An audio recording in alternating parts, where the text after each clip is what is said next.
Today we're going to talk about video versus text, when the right time is to use both. We're going to talk a little bit about addiction. If I have time, we're going to talk about some book recs. I'd love to talk about the new De La Soul album. I'd love to talk about why Black Thought is top five, dead or alive. We'll see if I have the energy in me. Like I have a feeling that these few topics, they're ones that I can kind of go on different directions with.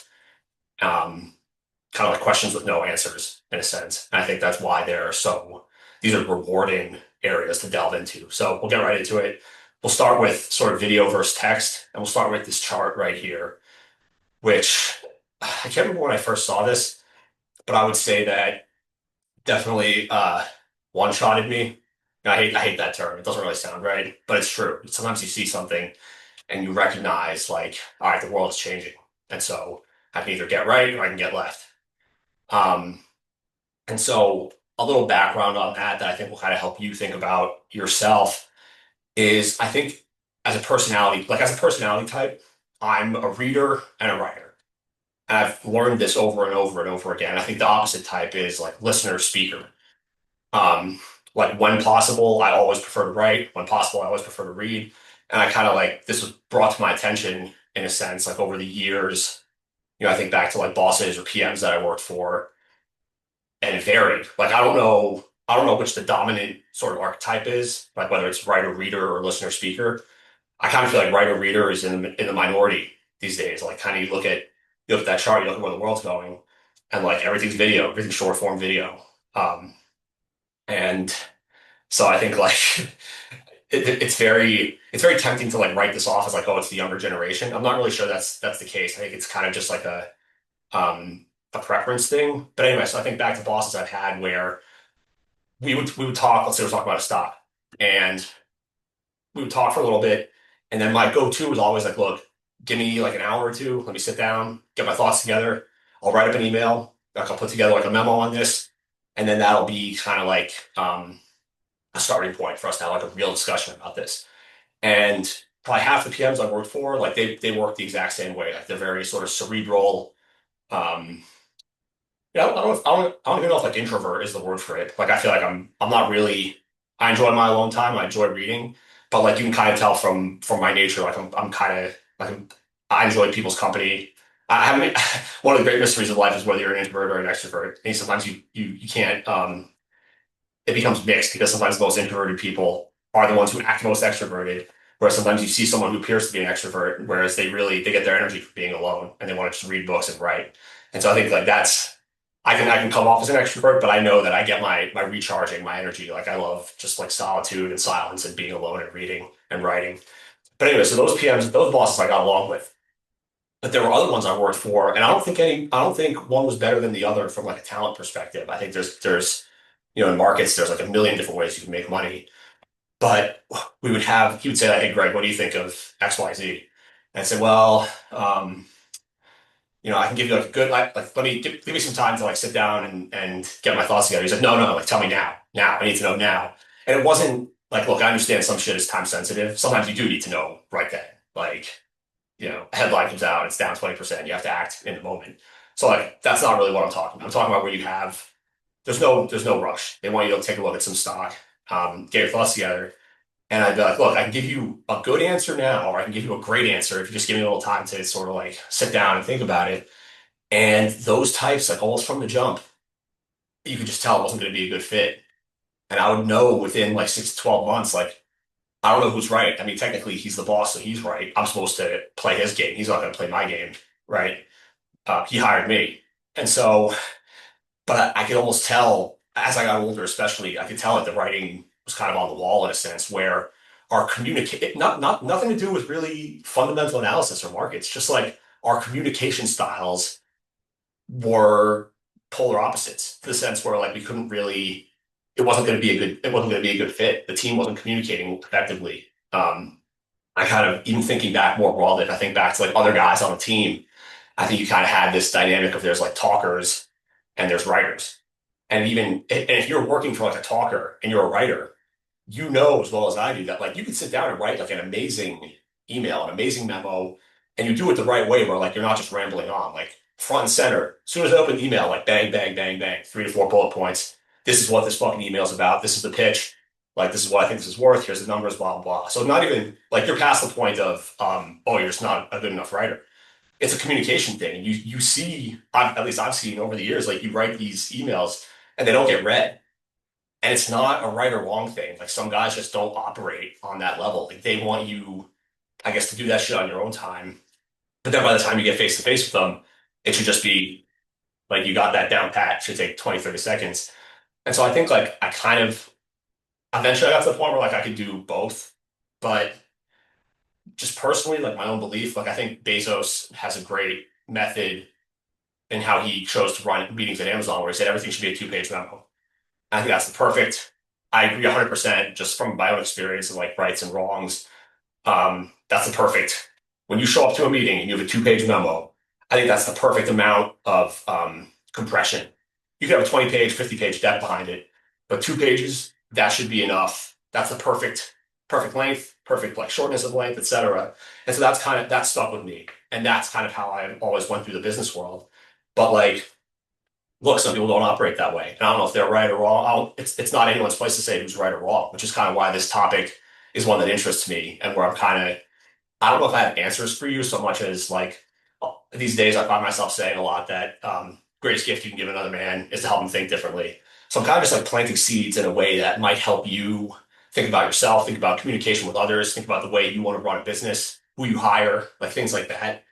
Um, but even at other levels, right? Like earlier this year, I published a book, Blind Spots, and I think like 6 months later, I was catching up with buddy I went to business school with. Might have been 3 months later. I was like, oh, like, hey, he's like, what are you up to? I was like, man, I've been up to a lot, like nothing good, to tell you the truth.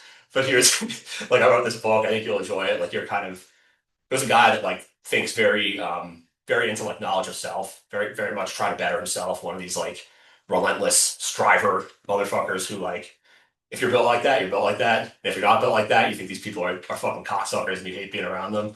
And it's just it is what it is, right? But I was like, that the book is very much about like changing yourself, figuring yourself out, figuring out your blind spots, as the title says. And so I sent it to him. He's like, where's the audiobook? I'm like, fuck you mean where's the audiobook? Because like I've had to again like erase this kind of I don't want to be condescending about this shit.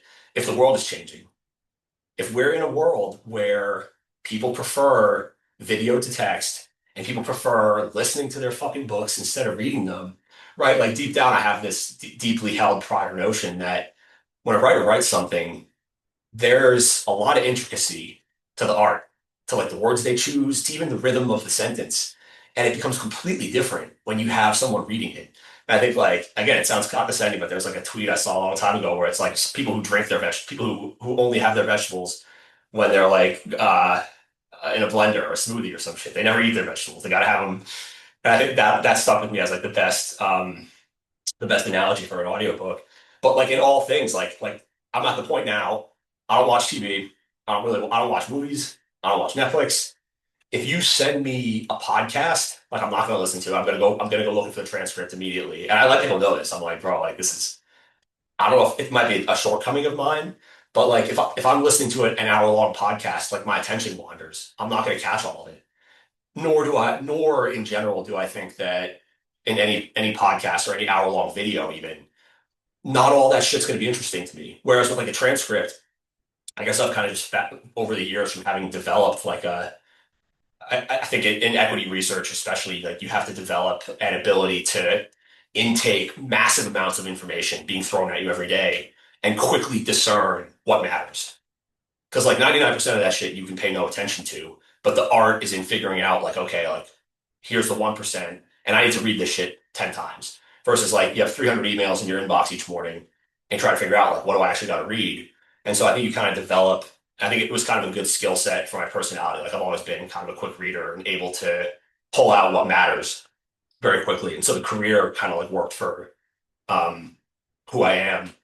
But like so I just know off the bat like I've never listened to an audiobook. I can never I would I would feel like I'm insulting the writer because even like I went ahead and had an audiobook made for mine. Like it doesn't cost that much money. You can hire someone to go and read it for you. I wanted to do it myself, but then I you need like real equipment. Like you can't just have AirPods. You gotta have like a real studio mic. I think I probably would have fucked it up. So maybe next time, maybe next whatever I write next, like I'll try to do it in my own voice. 'Cause I think that's actually the most rewarding. Like I think people always enjoy whether it's like Matthew McConaughey or whoever whatever the book of the day is, having the actual author. But again, like that whole experience, right? Like this is a guy I went to business school with, like highly intelligent, like way smarter than me, and he just I guess I'm always blown away by how many highly intelligent, educated, white collar types like don't read books to begin with. And so I can never look down on someone for preferring an audiobook because even an audiobook is better than 99.9% of the things that they could be doing with their time. So I'm never gonna say like, oh, you're wrong for that. It's just different styles, different communication styles. So that hopefully that helps you with like personality type. In terms of like what's better written versus video, I think just one thing, I guess the other kind of genesis for all this for me is when you look back to history of like who your role models are, right? Hopefully this is something you've at least like given some thought to, but whether it's like a Caesar or Napoleon, it could be a Roosevelt, it could be a Churchill, but these guys are all great writers, great speakers. There's no holes in their game, right? You got to have it all.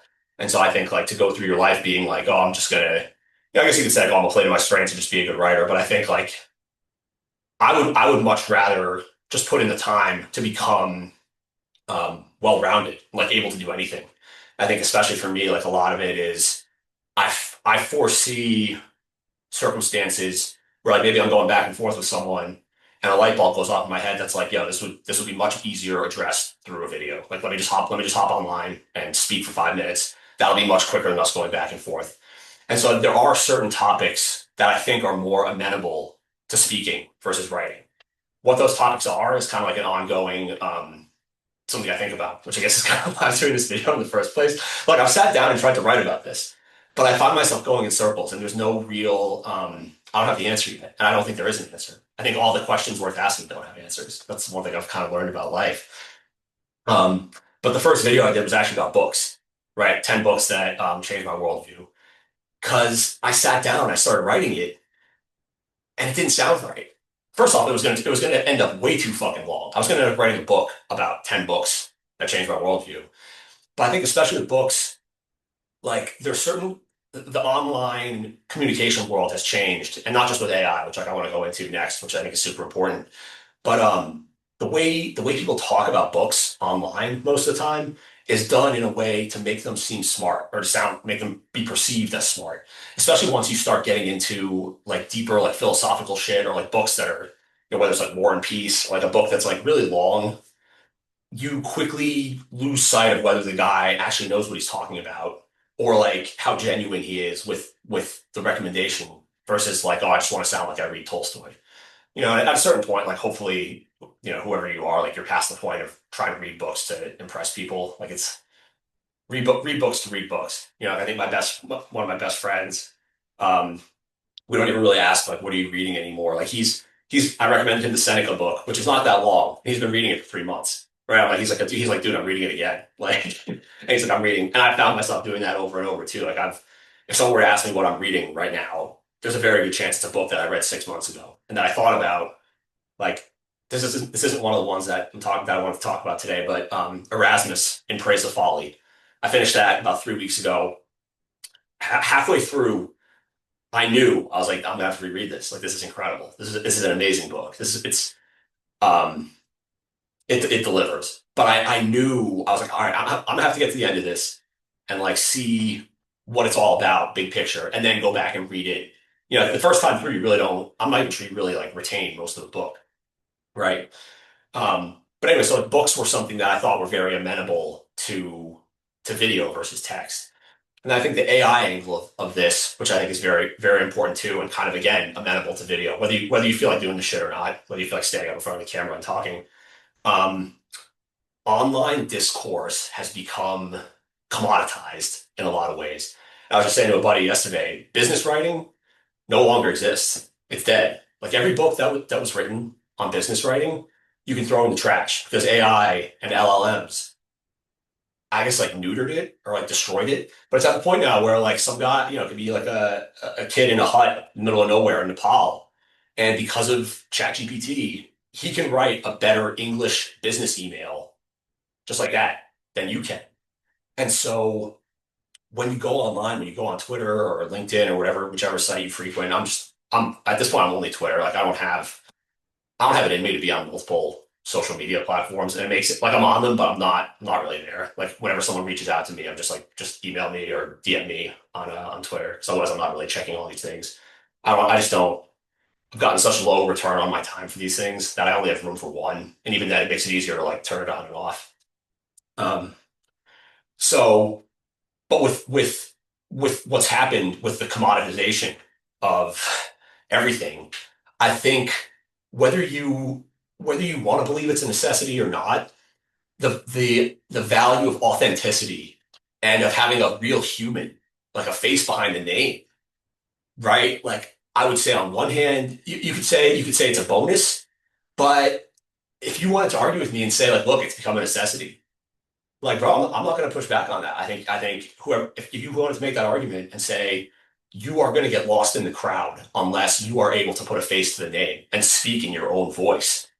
Um, I think like again, like you can look at that chart that we looked at before, um, or just use your own judgment, and you can see exactly what I'm talking about, where um, even some of the guys who I enjoy reading on Twitter or whatnot, like I see I see people taking shortcuts. I'll see and like if we're friends or not because we if we're friends like we DM all the time. And so like I'm talking to you, I'm not really coming at you sideways, but like I see people do this shit all the time. And like I gotta call it out. I gotta call out the bullshit. Where like you see people start in their own voice and end in their own voice, but somewhere in the middle, right? Like maybe they tried to write too much, you see some shit in there that was LLM generated, and people don't talk like that, right? I can't put it any better than that. And I'm very low on the AI scale. I'm in terms of like being able to like I just don't use it as much as I should. I'm behind the eight ball, and like I'm okay with that. I'll speed up, but I'm moving very very slowly, kind of for these reasons that we're talking about here, where I don't want to become overly reliant on it. I don't want to lose. One of the only things I have going for me is like just from being really disciplined and diligent on writing a lot. I've like developed. People can kind of tell when something's written by me. Like my friends have said, like, look, you've developed a very strong authorial voice where the way you talk and the way you write, like they connect. I think what's amazing is like, does that mean you're a good writer? No, I think because that shit took me probably 10 years. And that is just the entry to the game, right? If you read like a really amazing writer, they have the voice, but then they're amazing writers. So I would say, like, realistically, I'm probably 30 years away from like putting out something worth a shit in the writing arena, right? Like everything in my life, I filter through two lenses now, through trading markets and through writing. And they're actually very similar in a lot of ways. This is probably I could probably go off in a different tangent here, but I'll save it for another time. But like they both require the same skill set. Actually, they're both a lot about taking risk. Um, and they're both about maintaining your independent critical thinking.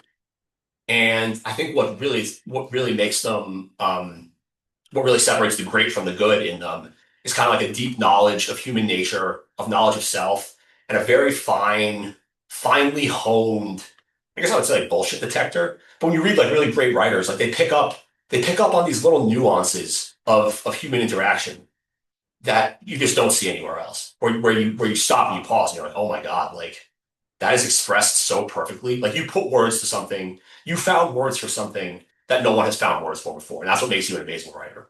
Like an amazing writer makes you say, I'm not alone. Right. And so like I don't want to go off into too much of a tangent on writing just because like I know that I can get lost for 3 hours. But I do think most importantly, like in the AI age, like I have more shit that I've written that I'm still trying to get together on the value of authenticity and on how like I keep thinking of AI as like a wave that keeps rising and rising and rising and rising. And it gets to the point where like you don't know, it's wild, bro. You don't know who's human. You don't know who you're dealing with. And that's already the point we're at. And it's only gonna get worse. There's even accounts on like on finance Twitter who like I think they're human, but like I don't know. Like, bro, you sound awfully fucking robotic a lot of the time. Right? Like, and that's only gonna get worse, where you don't know. you don't know if it's human or not, right? So I would just say to whoever's listening to this, like, really, I think it'll take you a lot farther in life if you pay very close attention to like your authenticity and like what makes you you. And don't worry so much about putting out like grammatically perfect or like impressive vocabulary in your sentences. I think it's much, much better to just put yourself out there raw. Like have, don't like put in spelling errors or like don't do it in ChatGPT and then like unwind it. Like bro, put it out there. Like I don't know how to put it any better than that. Like some shit you can't put words to. There's just like an energy where you're reading it and you're like, nah, bro. Like I can't explain why. I can't point to one word and be like, no, that's like an AI word. But I'm just reading. I'm like, yo, like this isn't you. I've read enough of you to know you. This ain't you. You're trying to sneak in some shit. Like, don't do you, are you gonna lose like everyone's respect and credibility? Not really, but like at the same time, yeah. Because like you got to be real careful with how you use this shit. And this is why I'm kind of moving slowly. Like I have a feeling that as someone who tries to become a better writer, I'm not going to call myself a writer. I write a lot. I spend a lot of time thinking about it. I'm like very much a student of the game. But in terms of like how AI can improve writing, I think that's another like kind of very vast, underexplored area that someone more experienced and more intelligent than me could put words to.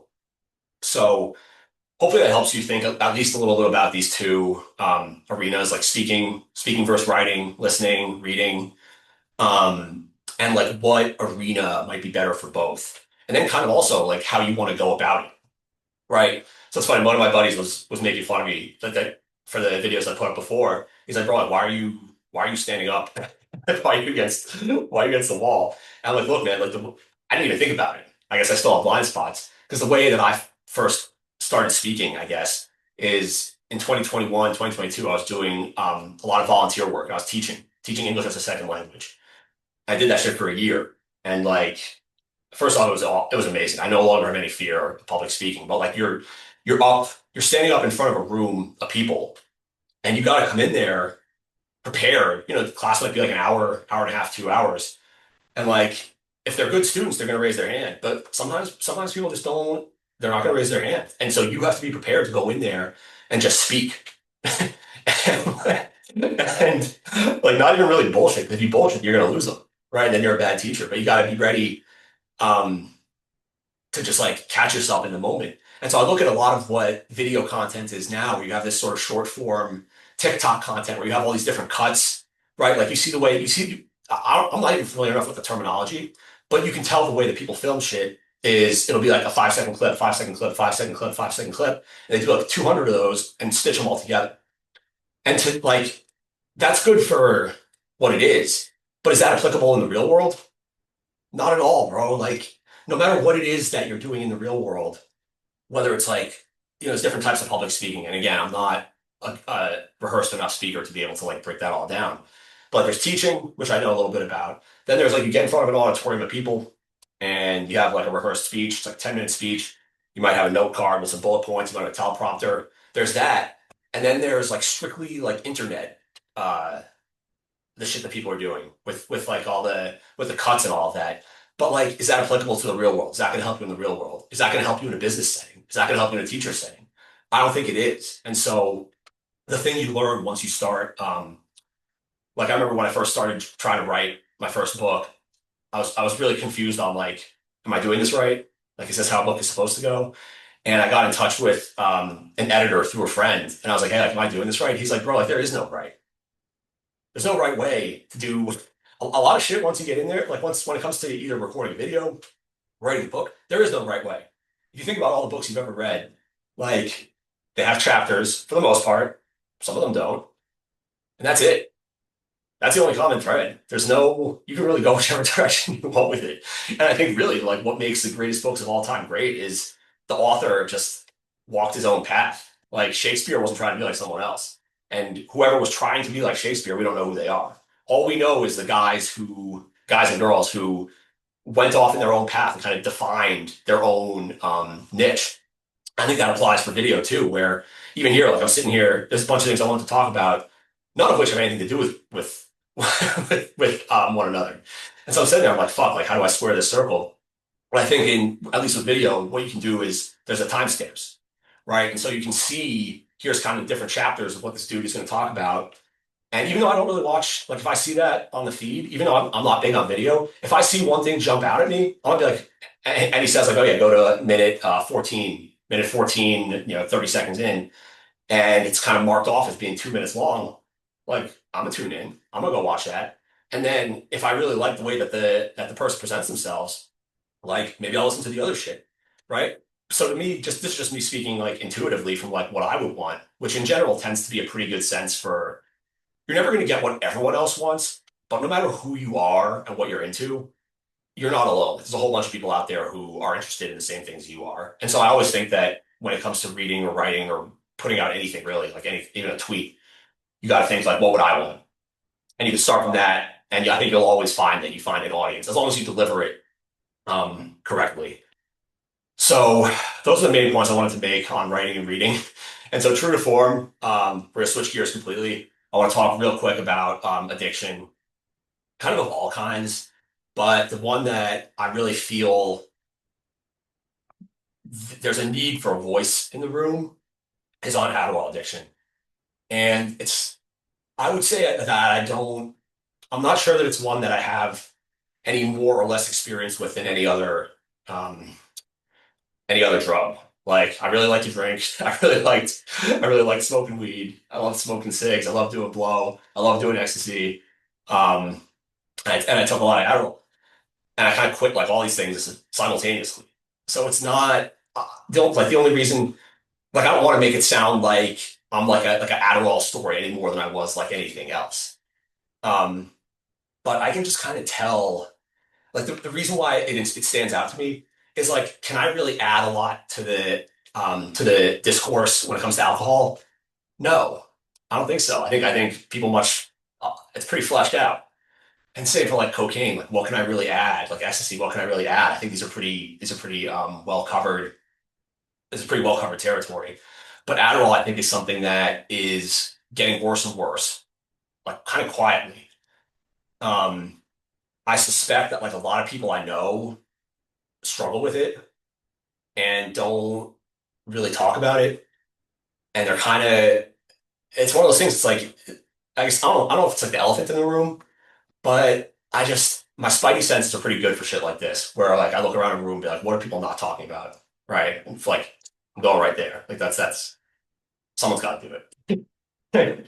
And so, same thing for like also a generationally, right? Like I'm almost 40, but I think whereas when I was coming up, and this applies for all industries, like this is not just because I came from the finance industry does not mean that it's finance specific. Like I've spent a lot of time around all industries, whether it be tech, whether it be like art, and it's everywhere, bro. Like it's everywhere I've lived. Um, and it applies to all addiction, really. Like I've been around guys with hundreds of millions of dollars. I've been around motherfuckers in jail, and all these people, addiction is completely the same everywhere you go.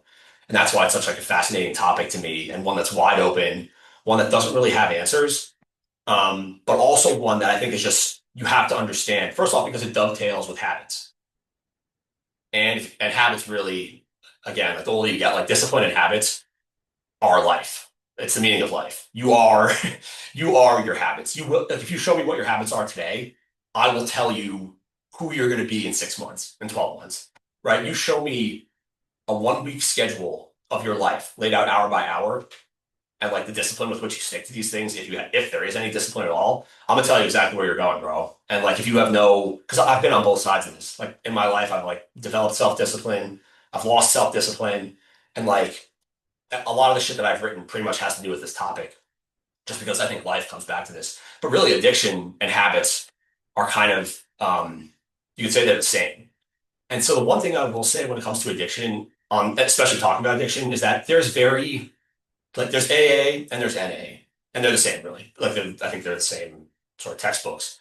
Um, some of the stuff I say may not jive with what they say, and I don't want to get attacked. I've dealt with people who like AA and NA are very like culty, and so if I say something that goes against them, like go with them. they've helped millions of people out of addiction, and I'm some random fucking dickhead on the internet. I don't really, if you're stuck between one or the other, but mostly I don't want to get attacked. It's like some of the shit I said, like, no, like you're not working the program, right? And there's shit that just like some things worked for me, some didn't. And like I never like even once I kind of decided like fuck it, I'm going this path. Um, some of the best advice that I even got like came from friends who really never even drank or did drugs. They were just like, no, like, don't don't focus on making this like your don't be thinking every single day about drinking and drugs and how you're like recovering this or recovering that. And just like, just make your new identity, be someone completely new in terms of your habits and your lifestyle. And that like worked for me. And I actually think I've tweeted about something like this before where I really believe that if you wake up every day and you're thinking like, oh, I'm a recovering alcoholic, I'm a recovering fucking pillhead, coke addict, whoever it is. No, no, I'm not. Any condescension that sounds like it's coming from my voice is like directed at me. I understand the way this shit goes. But I really think that if you keep focusing on the negative, you build up a dam in your head, and eventually that shit bursts. And I think it's much cleaner to kind of view your life in the sense that your life is a book, and you can't change what's already. Each day you write a new chapter, and so you can't change what was in the past. Past has happened, bro. That part of your life has been written. You can try to do revisionist history shit, but like that's not going to work. Like once you die and your entire life comes to the surface, as you see if you read a lot of biographies, like man, like people can try to be something in their life, but when you die, bro, all that shit comes to the surface. All the letters, especially now that everything's on paper, all the texts, all the emails. You can't really fake. And if you believe in God, this is why I said like in another tweet I had before, like you got to believe in believe you got to conduct yourself according to God and according to like what they'll say about you 200 years from now. Because there ain't no secrets. You can try to keep secrets now, bro, but it's all going to come to light eventually. And so you might as well start conducting yourself that way now. But when it comes to addiction and bad habits, which I think are kind of I don't know if those are synonymous. To me they have a lot in common, addiction and bad habits, right? Like I go to the gym every morning, 7 days a week. Do I have an addiction to the gym? No. Like most of the time I don't want to go. That's a good habit, right? And so I think you can kind of and I have a little bit of I don't know if it's like distaste, but like whenever someone cleans up their life and starts going to the gym every morning, they're like, oh, like now he's just like addicted to this.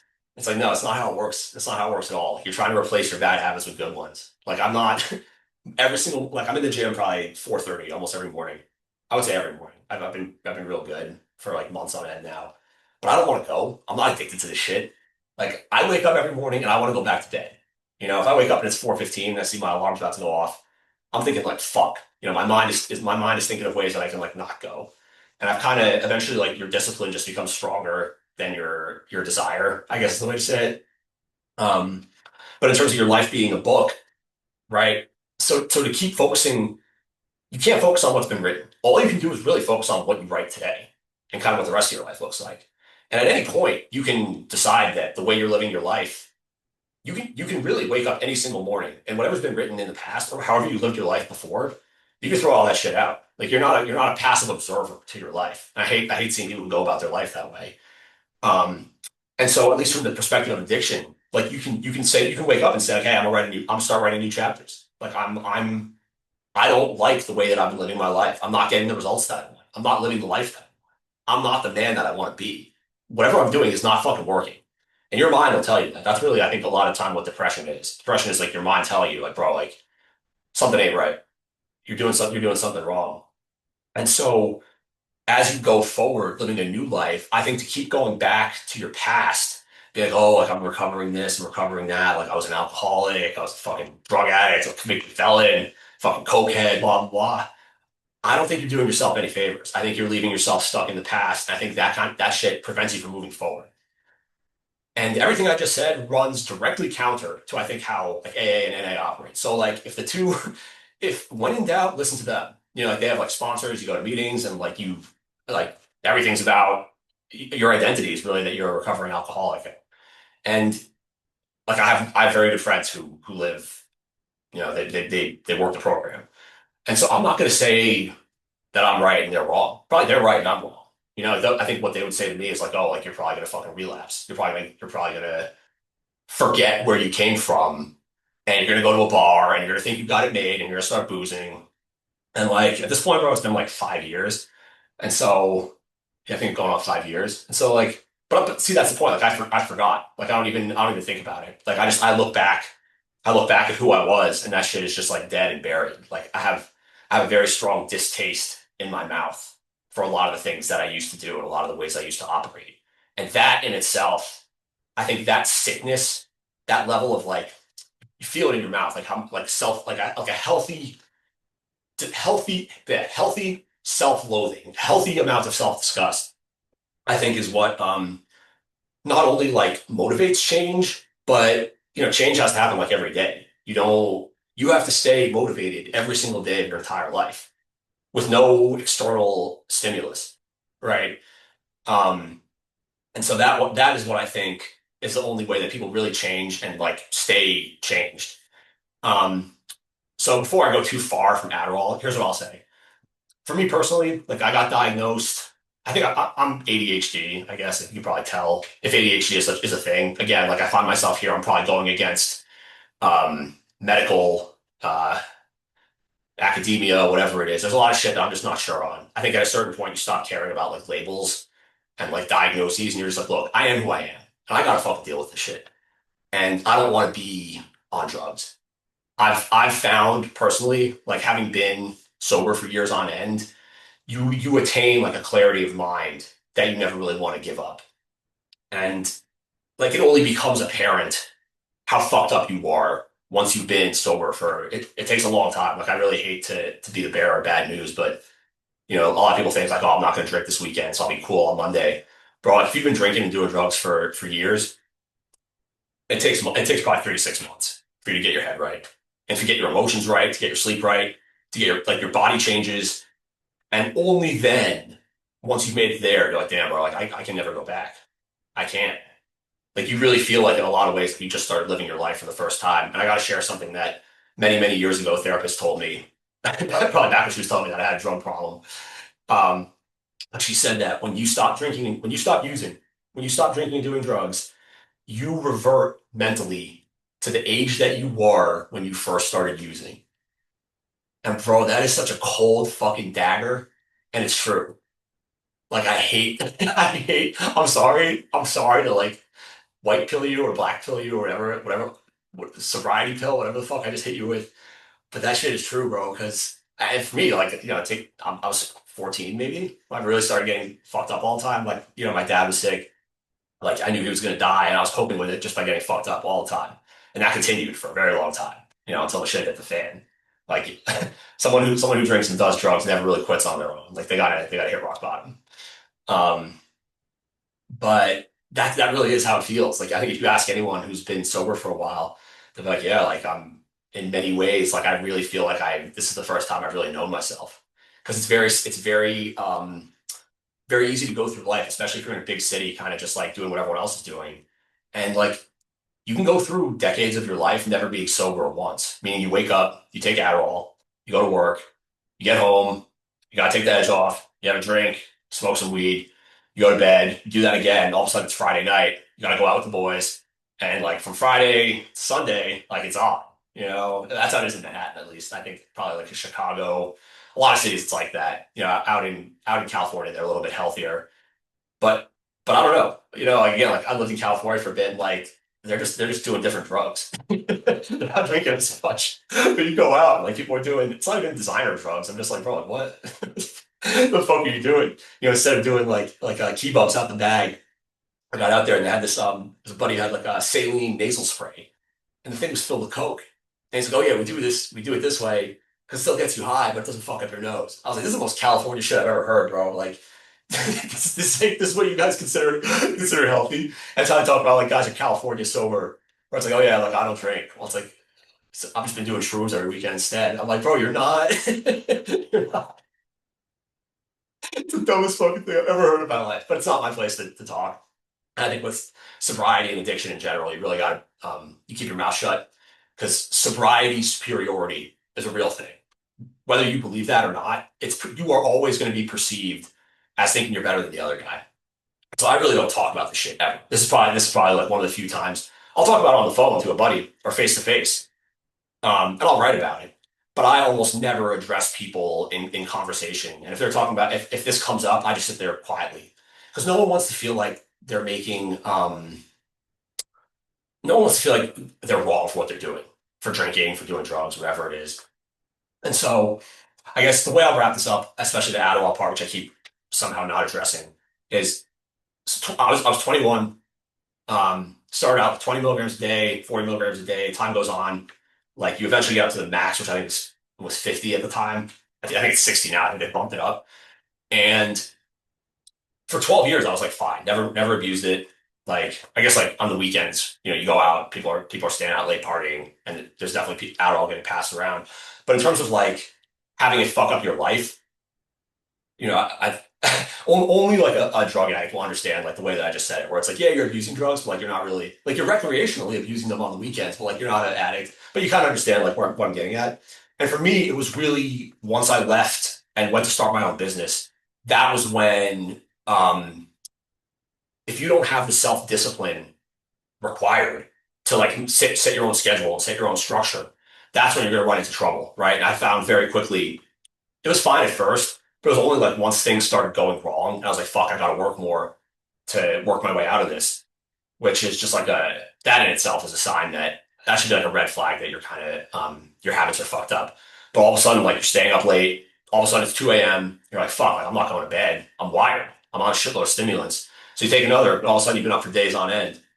That I think is really where you get in a lot of trouble. That's what got me in a lot of trouble, at least. But that's why, like, I think there's absolutely room for someone out there to like. I'm thinking of a football game where you come running out onto the field waving the flag, bro. Like this is wide open. Like someone really needs to be. This needs to be brought into the discourse. This needs to be like destigmatized. This needs to be talked about. This is just like way too big of a problem. Me personally, like I'm happy to kind of contribute my own experience, but in terms of being like the flag bearer, it's not really true to my own story, right? Like I was staying up on end. I was staying up for days and making bad decisions, but it wasn't the Adderall that did that. That was me. Like I would say, I don't know if I would say I had preconceived plans, but like I had bad intentions.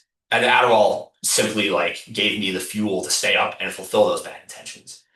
But like I can almost tell very quickly that if I start going this direction, the narrative, people love stories and narratives. Like, oh, like this guy took too much Adderall and like fucked his life up. And now he's out there like being the flag bearer, blah, blah, blah. That's not true. That's not true to who I am. And so I'm happy to speak up. Like I think I would say like my problems with drugs were pretty well distributed.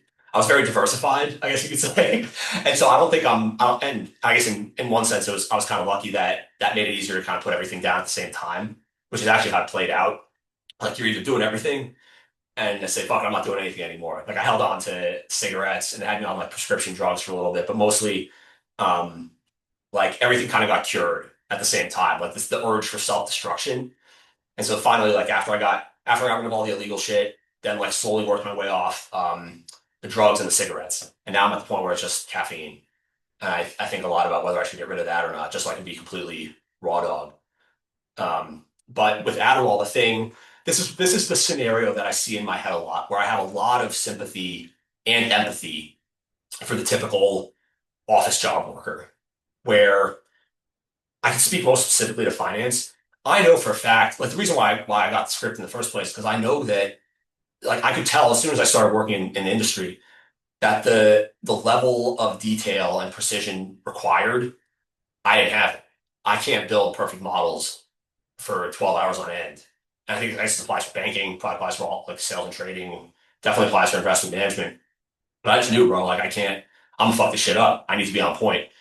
And so then like Adderall helped me do perfect work, helped me knock out the CFA in 2.5 years, probably helped me knock out took the GMAT, got a 640, then took it again, got a 710, got into business school. Like Adderall fueled all that. This is why it's such a like difficult, nuanced topic, because being completely real, like there's a lot of things I accomplished in my life that I don't think I would have accomplished without stimulants. And so it's very tricky. The way out is very, very tricky. And this is why I have a lot of sympathy for people, because this to go back to the office worker scenario I laid out. You have someone who's in a job that they're taking Adderall just to like survive, and they know that without the Adderall, they're useless. Um, and so like they're in a position where they want to like I think a lot of people like want to get off the train. They recognize like what it's done, what it does to fucks with your sleep, fucks with your appetite, fucks with your stress. Like I think a lot of people, at least for me, like at a certain point, I was like, bro, I'm sick of needing to take drugs to function. And it's actually of all people, my mother actually like said it really well. Because after I got off all this shit, I went to my mom. I was like, yeah, like I always felt like I needed Adderall to do my job. And she's like, what if you got a job that didn't require you to take Adderall? I was like, damn, that's like most insightful way of looking at it that I can think of. And so the reason why I have sympathy for people is you're in a position where to get out of the sort of cycle you're in, because also like I think it's pretty common that if you're taking Adderall, you get prescribed downers, right? I think a lot of times it's Xanax. To say, oh, like the come down from the Adderall is too harsh and it's preventing me from sleeping well. Can you prescribe me something so I can come down at the end of the day? So you get Xanax, and then all of a sudden, this is what I mean by you're never sober, right? You wake up, you're on fucking stimulants all day, like a gerbil, running in your fucking cage. You get home, you need another drug to take the edge off so you can go to bed. And I swear, bro, this shit will slowly destabilize you. This shit will slowly, I don't want to say drive you insane, but drive you insane. I don't know if I can put it any better than that. Because you have no equilibrium. You're just constantly, and this is how the majority of Americans operate, by the way. Like that's why, that's why I feel like I almost have to speak up on this. Like it doesn't seem right that this is sort of just silently the way things are. I think it breeds a lot of people who are afraid to speak the truth, but like they don't want to be seen by their boss, they don't want to be seen by their employees or by their coworkers or whatever as someone who is only useful with stimulants. And so all I can say, and I wish I had like a better solution for anyone who's struggling with this on how to get out. The solution, and I have to do a lot of digging on myself really, is you gotta remove yourself. This is how you get out. And whether you're willing to make the sacrifice or not, I can't answer that for you. But you really have to almost eject from whatever your current life situation is, whatever your career is, and you gotta learn yourself. Like, because really Adderall can make you do any job. It can whatever the square hole is, you can find a way to whoever you are, you can find a way to put the round peg in the square hole. That's what Adderall does. It enables you to do horrifically boring jobs that like are almost undoable otherwise. And that's why America runs on meth. White collar meth is really what Adderall is. And so for you to zoom out and like restart, be like, damn, like what am I actually good at? Because you're good at something. It probably isn't what you're being like methed out to do. Um, but you really have to like start over, especially for I guess for me, like kind of for better or worse, like I have like the founder entrepreneur mindset. And I found that the way around this is always through delegation, through learning to hire and learning to outsource. And like the shit that you used to be like maniacally you needed drugs to do, like farm that out. Find a way to deal that with someone else. Like I found like I'm pretty my strengths are probably like I can do the math shit, but not perfectly. But I think a lot of my strengths have really become clear as more like a good communicator, good with people. Right. That's where like naturally when I wake up with a clear head, I can deal with people like pretty much all day actually without and I don't want to be on stimulants. Right. Like because I've always found that whenever I was on Adderall, one of the things I hated is it turns you into a fucking like robot. Like something's wrong with you. Like, you ever talk to someone on Adderall and like they've lost all their personality. They've lost there's no creativity. They've lost, like you lose like some human part of your soul. And it's awful. And so that's again, is why I have so much sympathy. Like I think a lot of people struggle with this. I think a lot of people are silently fighting this battle, thinking they're alone. And so do I have all the answers? Absolutely not, bro. Like I have limited experience. But like I've kind of just been around, and like I have a nose for when something is fucked up and no one's talking about it, and like for better or worse, like I'm outspoken, and I think to say pioneers get the arrows, settlers get the land, right? for better or worse, like I wish I was a settler. Like I actually want some land. I'm sick of being a fucking pioneer. Like I always speak out and I get fucking laced for it. And I'm just used to it, just kind of like how I've gone about my life. And like you get people's respect, but you also get a lot of blowback. Like sometimes I really wish that I work a lot on like keeping my mouth shut, and not speaking out on shit that is best left undisturbed. But this is an issue where I think this is something that really needs more voices, more light shined on it, and kind of more attention paid on how do you get out of this mess? If you're someone who has kind of committed, because the one thing I said, and I think I wrote about this in Blind Spots, where whatever path you're on, if you don't actively interfere with that path, you will keep doing the same shit that you are doing until the day you die. This is very important. People don't think long term enough about like their habits and their discipline. I'm telling you, bro, like if you do not actively take control of your life, whatever it is you're doing, you will keep doing the shit until the day you die, or until the day like you crash out, right? Like a lot of I can only look back on my own path, like all the drugs and drinking and all the like bad decisions I was making. And again, I wrote about this over and over in Blind Spots, where it was only going to end one of three ways: hospital, jail cell, graveyard. That's how every rock bottom story ends. So for me, it was inevitable. Like I don't really, it's strange. Like I don't really have, it's hard to have regrets about something that was inevitable, where you're just going down a path that's completely wrong, and it's going to end badly. And people, people in my life like saw it, and they just, I guess I should speak on one thing with addiction that's very important, and then we'll wrap this video up for now. Because like I said, this is stuff that I've written like a ton. I probably have hundreds of pages written about this, and like I have a hard time tying it together and finding kind of like a conclusion. But I think it's very amenable to video, because like I've probably said 15 or 20 things that I think about as lasers. Like I've probably hit you with 15 or 20 lasers, and like 13 of them bounced off. But no matter who you are, bro, like one or two of the things I said sunk in with you, and it's gonna stay with you. And I know that that's just how shit is. That's how it is, and it's different ones for different people. But there's something I said here that is gonna stick with you. You're gonna be in bed tonight. You're gonna be like, fuck, like fucking Blotnick, like truth nuked me. This motherfucker put a knife in me that I can't get out. And that's really like your conscience, or something inside you telling you that you need to change the way you're living, which you probably already knew deep down, but you kind of buried. And I'm kind of here like, no, like don't do that, man. Like don't. Thing I say to people a lot these days is like, you can lie to the world, you can lie to me, but don't fucking lie to yourself. That's all I ask. You can lie to me about like how much you drink, about how much drugs you do. I'm not gonna think less of you, because like I've just been around people. It's one of the things that people are most dishonest about is addiction, drinking, and drug use. I would say if you talk to 99 people, if you talk to 100 people on the street and ask them to be honest about their drinking and drug use, 99% of them are going to lie to your face. And it's just like one of those things like humans are very dishonest about. All addiction is built on a web of lies, so to say. Um, and so, but that's why I said when I talk to people, a lot of times I get a lot of DMs, I get a lot of like random emails from strangers. Like I kind of find myself making friends without even, I'm not looking for new friends.